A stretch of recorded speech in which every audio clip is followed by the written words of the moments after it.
Most of us identify with our shame. We just believe it. I did for years. I believed everything my shame told me about myself, and I was horrified that I was such a messed up human being and so disgusting, or what felt like so disgusting. And interestingly, one of the antidotes for shame is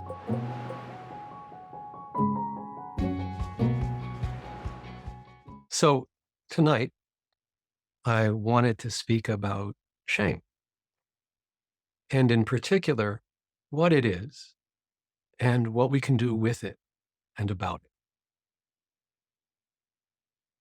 So, just to start with, shame is different than guilt. Guilt is a feeling we have about doing something wrong. I made a mistake. I really regret doing that. I messed up. It's a problem, it's a behavior that I made an error. Shame is much more global. Instead of I made a mistake, shame tells us I am a mistake. And because of that, everything inside shifts. When we experience shame, it becomes very, very quickly engulfing. It begins to impact everything about how we perceive, think, feel. Shame is not just a cognitive struggle.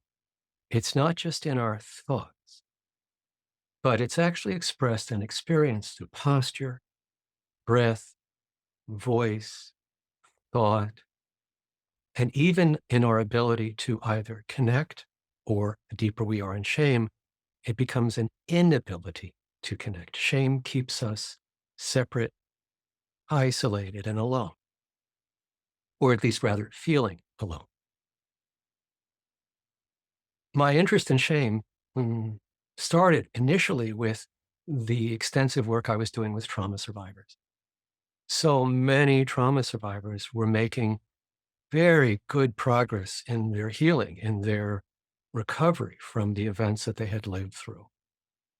But there was very frequently an inner wall that seemed to hit about how much change was allowed, about how much someone was permitted to move into feeling better, happier, more fulfilled.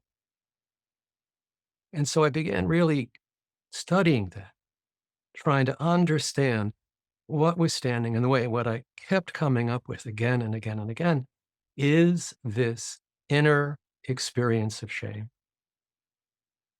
and how a lot of us, especially if we've had trauma or adversity in our earlier life, we don't even see shame as shame.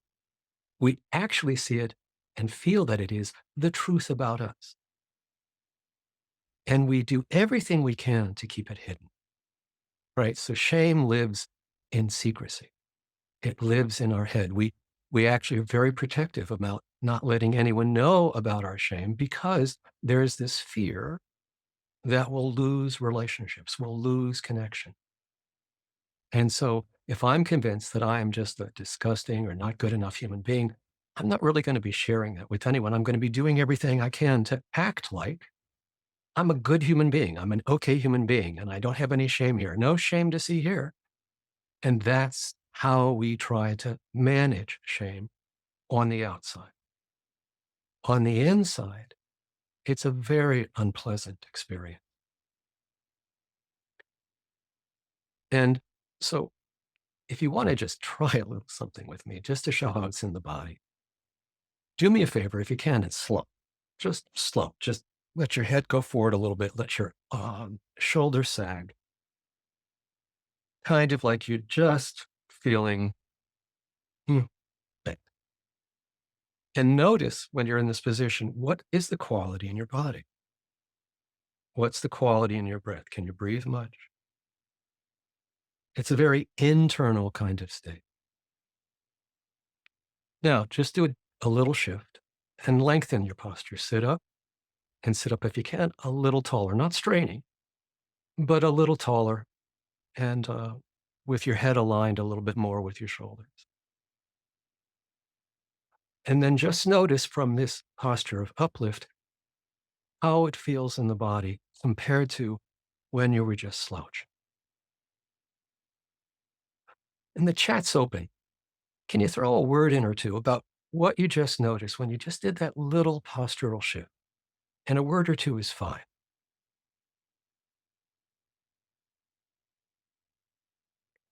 And so again, you can just notice whether it feels a bit more settling and strengthening to come up.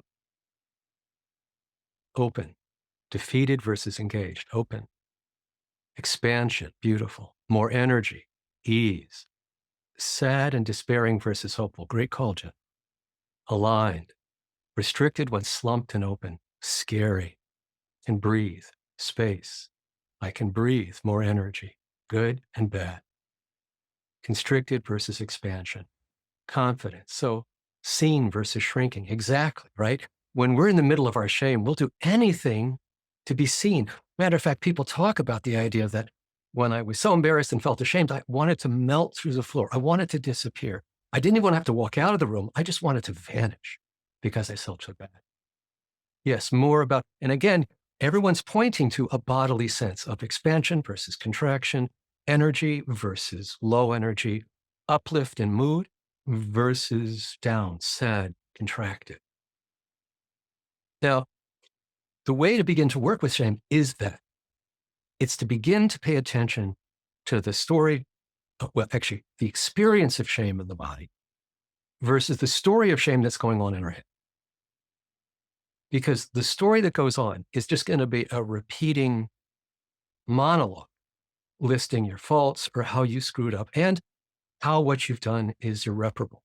It's it's too messed up. It can't be cleaned up. It can't be taken back. It can't be fixed. You have to live with this and the consequence.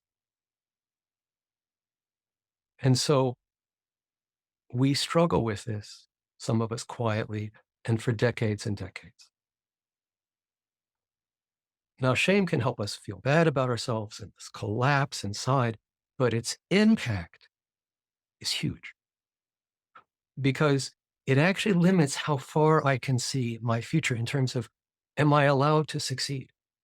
Can I imagine a happier future? Or if I'm shameful, I don't think I deserve that. Maybe other people deserve that, but not me.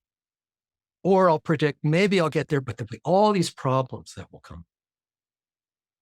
Because if we have shame, we still have an appetite sometimes for wanting more, to feel better, to feel stronger, to feel happier, to be more connected.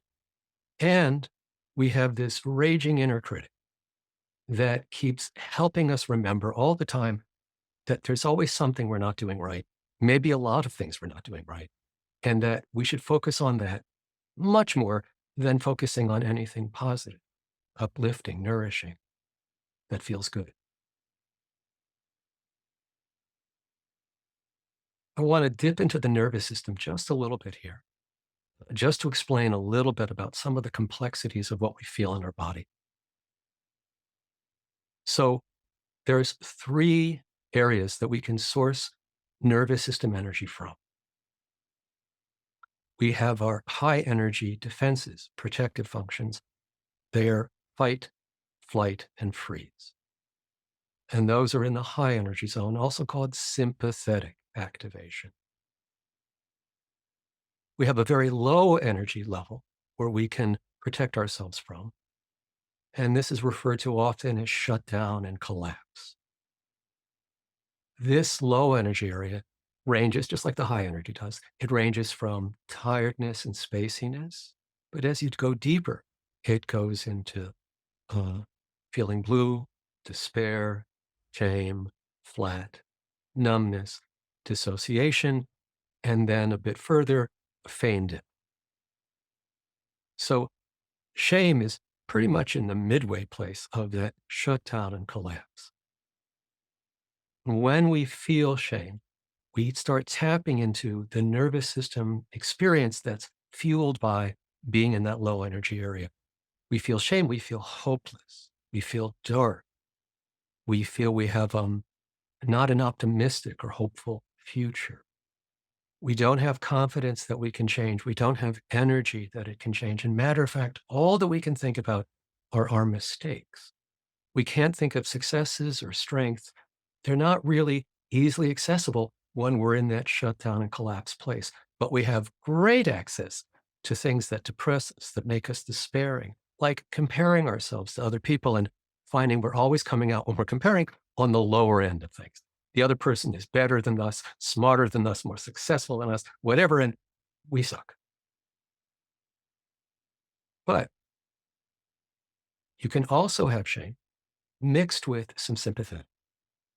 Now, that can look like some flight energy, which is anxiety, fear, worry, up to terror, mixed with shame. So I can be ashamed, but feeling panicked about what happens if I'm caught for this? What happens if this mistake is brought up? I'll lose my job. I'll fall apart. Something terrible will happen. So I can have all that passive collapsing energy and at the same time have this anxious, ruminating, circling tendency of thinking about my thought about how much I've messed this up and about how much a frightening future is awaiting for me. I'm going to be caught, fired, my spouse will leave me, whatever it is. You can also have shame mixed with fight, with anger, irritation, annoyance, up to rage. That's the span of fight energy. And that can look like being really, oh, I was so stupid. I can't believe I said that. I can't believe I forgot to do that. I hate myself. Why don't I ever change? Now, there's a lot of anger and energy in that, but it's actually all being sourced, at least the dialogue is largely being sourced from our experience of shame. So shame comes in at least three different flavors, just shame without any fight or flight in it, and then shame with fight or shame with flight in it. And one of the first things we do is begin to pay attention to how it's landing in us, right? Now, Elizabeth brings up something that does sound a lot like depression, and depression always intensifies shame. That's one of the things that happens when we get more depressed. The mind begins to fall into itself. So you can be ashamed and not be depressed, but it's very, very almost impossible to be depressed without having increased access to shame. So we first start paying attention to when shame shows up. Now, how do we tell? Well, for many of us, it can be the voice that we hear, the narrative, the critical, judging, harsh voice that we hear in our mind that tells us, you're messed up. Stop this. This is terrible. And it really gets us to stop. And by the way, that is the thought to be evolutionary purpose of shame. Shame is designed to stop us, to literally stop us in our tracks. And if you start getting ashamed, you will be unable to express much anger at other people because the anger will come falling into you. You'll instead, as you get into shame, you'll just feel much more angry with you. So shame is seen as a movement towards safety when what we need to do is preserve attachment, bonding, connection with significant others, particularly early caregivers. So many of us learn shame growing up. Now, if you've had trauma or adversity, you will have more shame than someone who hasn't, not because you deserve it, but because trauma and the stress of adversity tend to sharpen that circuit, make it a bit more active. But many people grew up in environments where they were also told shameful things. Sometimes someone may have had a narcissistic parent or two. And narcissists tend to struggle with a direct expression of anger that doesn't include a whole lot of shame. Narcissistic parents are known to shame their children when they find their children doing something that makes them angry. Instead of the parents saying, God, I'm getting angry because I don't have patience today, they would say, I'm getting angry because you're impossible. You're selfish. You're too loud. You don't think of anyone else. You're a stupid child. Shut up and be quiet. Now, if you hear that said a few times or hundreds, your nervous system begins to take that in as an identity. And most of us identify with our shame. We just believe it. I did for years. I believed everything my shame told me about myself, and I was horrified that I was such a messed up human being and so disgusting, or what felt like so disgusting. And interestingly, one of the antidotes for shame is practicing self compassion. And I didn't want to practice it at first. In my mind, I was thinking, oh, that's stupid. And I don't got time for that. And I've been a Zen practitioner for many, many, many years. And we didn't practice generating self compassion in Zen. So why should I need to do it at all? When I began to look into that more, I kind of saw and felt that my rigidity about it was actually because I had no idea what self compassion could feel like. I didn't have a concept because I didn't have any. I had plenty of compassion for other people, as most people with shame do. It's very easy to be friendly, kind, tender to other people, and much more difficult for people who have some shame in them to offer that to themselves. So we start by learning to listen to the body. We may start with the mind hearing the story, hearing the criticism, hearing the judgment. And then the next step is to begin to turn your awareness towards the body, to notice, how is this showing up in the body?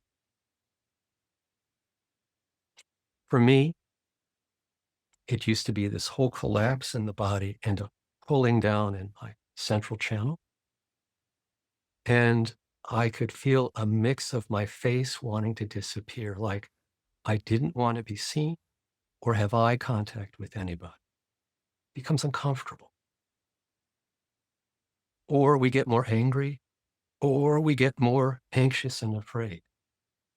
But often doing this without knowing that the source is our shame has been bumped. It's been triggered a bit by something. Now, for me, nothing outside of me had to happen for my shame to start. I mean, if someone yelled at me or told me I did a horrible job, that would be more than enough to start it.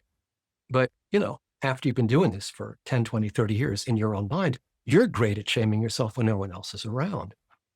And so if we have a shame tendency, you will find that the idle dialogue you have in the back of your mind when you're just going through your day and you're not focusing on anything particular, it's what we call the default mode network comes on. That's kind of our idling network where we're alert but not focusing on any one thing. And that's when our mind tends to drift towards self-referential and negative tinged thinking. So if you have a shame sensitivity, a shame wound, then you'll find that often in those quiet moments, your mind will begin to drift into stories of what you're not doing, what you're falling behind on, not doing well enough about, or becoming super critical. And so understanding how shame moves in us is a way to begin to form a different relationship. One of the things that happens, by the way, when anyone feels ashamed is their capacity to be self-aware, to self-observe is almost and completely cut off, which is why it helps to try to intentionally bring some awareness when we're noticing we're in an unpleasant, unhappy state. So we recognize shame initially by the tenor of the inner dialogue. We also begin to notice it in this um, collapse in the body, a lowering of energy, um, this wanting to disappear, and this feeling utterly wrong and not enough, like down to the core. Now, if we try to fight our shame thinking with others' thinking at first, it won't do anything. It won't budge it. You need to shift a little bit first. And then you have a better chance of speaking to your shame, and it will have a chance of listening. But we need to put a couple of toes in regulation to be able to be present enough, be regulated enough to work with shame instead of just getting carried away by it.